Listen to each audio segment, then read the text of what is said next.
Total hip replacement at the age of 45, and the kick in the teeth is I've got the second one being done as well in a few months. If you're new to the channel, my name's Russ, and in this video I'm going to explain how I got to this point in my life, how I'm going to recover and where I'm going next. I had this right hip replaced 4 weeks ago, and ironically for me it all started going downhill about 1.5 years ago, just after I started this YouTube channel. I was on the turbo, just doing a standard session, and afterwards I started to feel pain in my knee. This pain escalated to the point where I was on rides struggling to turn the pedals, having to come back early because I just couldn't carry on. Waking up, standing up in the morning from a seated position, shooting pain through my knee. So I did what most people do at this point, which is try and self-medicate by fitness. Started going back to the gym, increasing my leg work, speaking to people who are more experienced than me, like the guy who did my bike fit. Massive shout out to you, Russ, at Power Up Bike Fitting, although you don't give me kudos on Strava anymore, don't know why. And then Andy at Max Cycles, and both of them gave me some awesome advice which did help. I maintained my time on the bike, and I finally went and saw a physio before I left Bollington, where I lived at the time. Explained everything to him. He did a load of manipulations with my legs to see my strength and the range of movement. I identified straight away that with my hips, I did have restricted movement, and I have been aware of that most of my life and never thought much about it.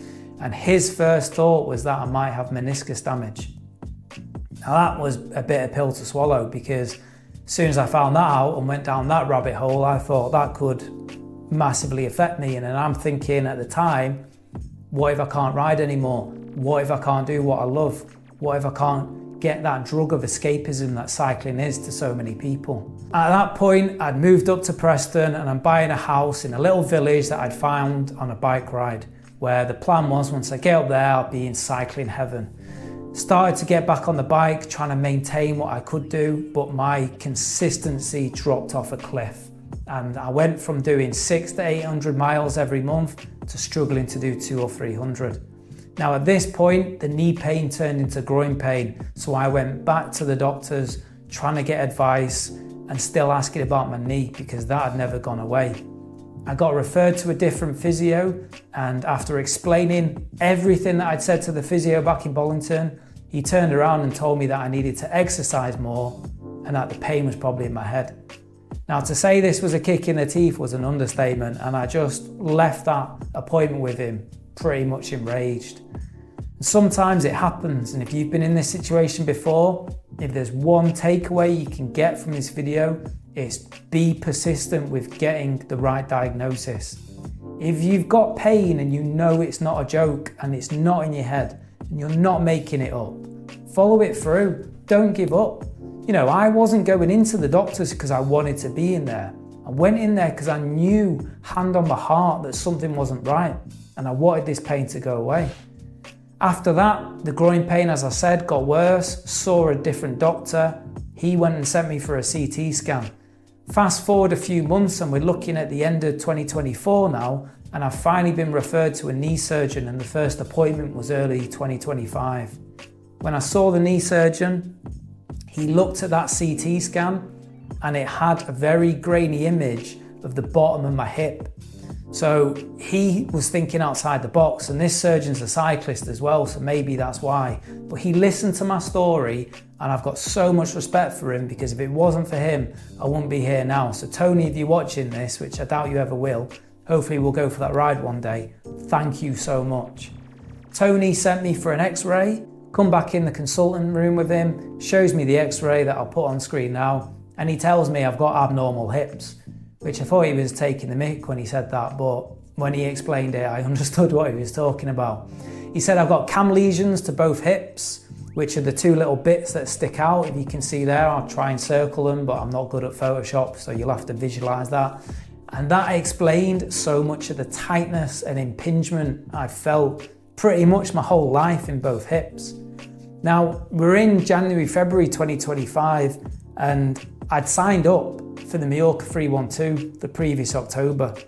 Now, when I did sign up, I was still clocking 200-300 miles if I was lucky a month, and thought to myself, look, you've done the 225 version on your own in 2023. You'll smash the 312 no problem. Yeah, right. I went to the 312 and I'd had 300 miles in my legs all year.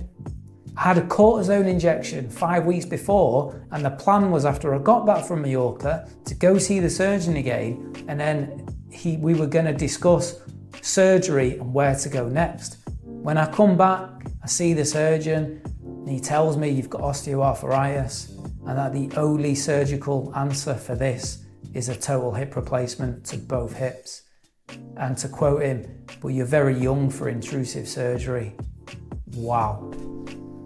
I was not for six. I was visibly shaken by it. And I said to him, well, he's a cyclist as well, and that helps so much. And I said, well, what would you do in my situation? His advice was to try and survive. Survive as long as you can on your natural hips. And at that point, and it's still on my left hip like that, it is survival because the pain's horrible. It's debilitating. It stops so much sleep, moving functionally, pain whilst driving. So he said, we'll make a referral for you in 3 months. 2 months later, I couldn't take the pain anymore. It was horrible. So I phoned up and said, I've decided I want the surgery. Go back to see him, go through the surgery, and he says to me, I reckon I can get you in before Christmas, which I was lost for words at, again, in shock at how quickly it was moving, and then should be able to get your other one done not long after that. I'm like, wow. Now at this point, I'd watched a few videos. I'd found 1 or 2 videos. One of them, I'll link his video down below, and I don't know why he stopped doing this series, but he's an ex-pro mountain biker downhill. And that gave me hope that I could come back to a semblance of my former level, which isn't high. You know, I'm a weekend warrior. I just love riding my bike. I have done since the 90s. And I'm not comparing myself to an elite athlete, but I was struggling to find anything online of people who were young, because I don't think I'm young. I'm 45, but younger, who have had this operation. Now we're at present day, 4 weeks post that operation. The first 2 weeks have been rough, but I'm going to get into all this in another video.